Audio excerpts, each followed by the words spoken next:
Hi there, welcome to TutoriMane, and I'm going to be doing biology.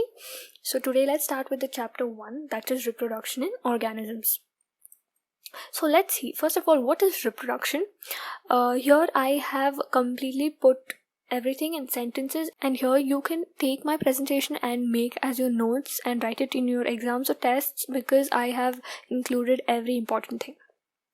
So what is reproduction? They are telling it is defined as a biological process in which an organism gives rise to young ones similar to itself. So it is basically the process of producing more offsprings. Okay, offsprings is nothing but young ones, or the kids basically. So there are two types. First one is asexual reproduction. When offspring is produced by a single parent with or without the involvement of gamete formation, the reproduction is asexual.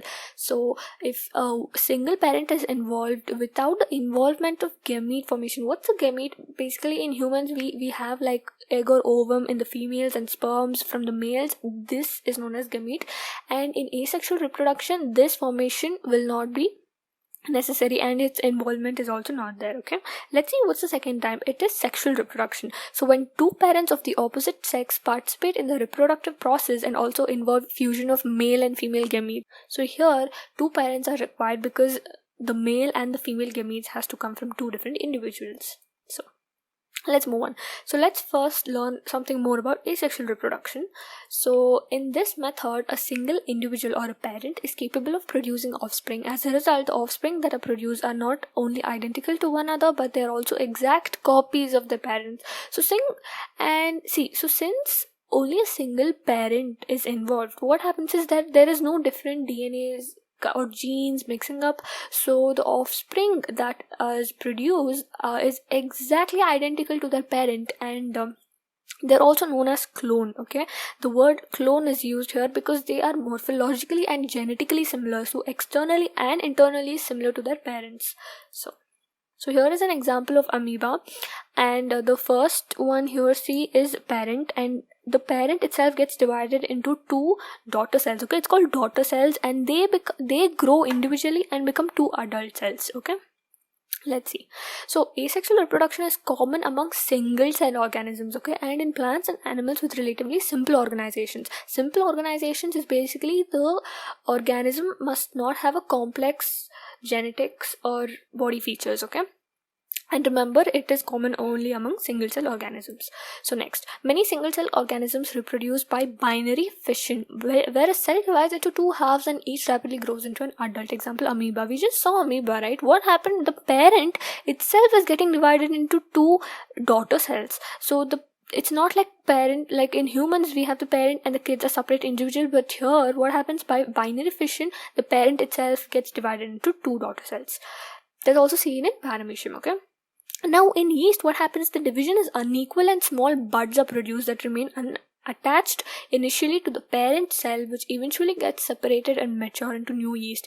See, in amoeba what happens, the parent gets divided into two, but in yeast what happens is small buds grow, okay, on top of this parent. Basically they are attached to the parent, but then eventually they get separated and they become adults by their own.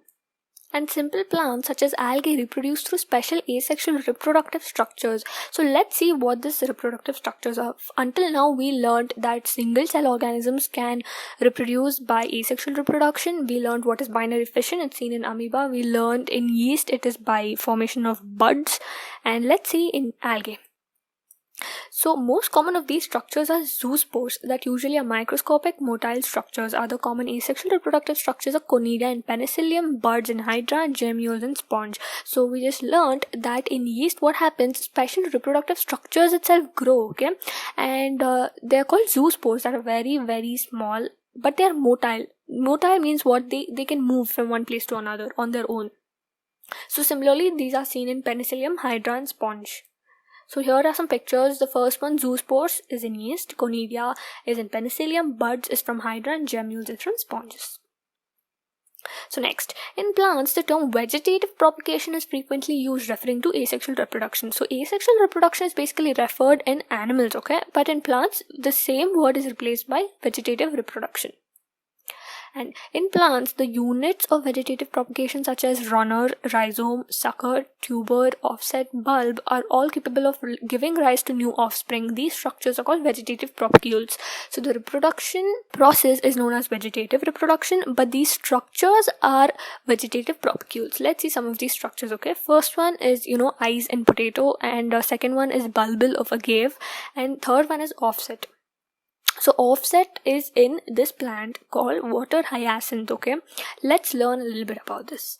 So this is also known as terror of Bengal because and basically the plant name is water hyacinth. Okay, why is it called the terror of Bengal? And they also say it's one of the most invasive weeds found growing whenever there is standing water. So these, when water is stagnant, these weeds starts growing. And why is it called invasive? So what happens is this grows at a very, very fast rate, and they literally cover the complete water surface. So what happens is oxygen cannot go inside the water, and fishes will eventually die because of absence of oxygen.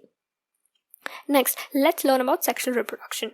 So sexual reproduction involves formation of the male and the female gametes, either by the same individual or by different individuals of the opposite sex. So in asexual reproduction, we do not need gametes because only single parent is involved. Here, because two parents are involved, we need different kinds of genes and DNAs are coming from two different persons. So the formation of gametes and their fusion is necessary. Because of the fusion of male and the female gametes, sexual reproduction results in offspring that are not identical to the parents. Okay, so since in asexual reproduction it's coming from a single parent, it is like a clone. It looks exactly like the parent, but here it is not identical to the parents at all.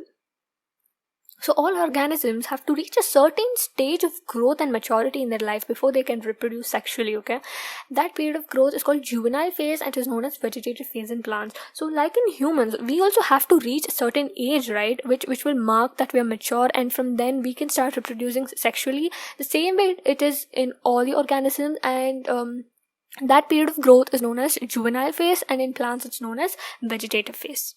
The reproductive phase can be seen easily in the higher plants when they come to flower. So like in humans, we have certain ways of knowing.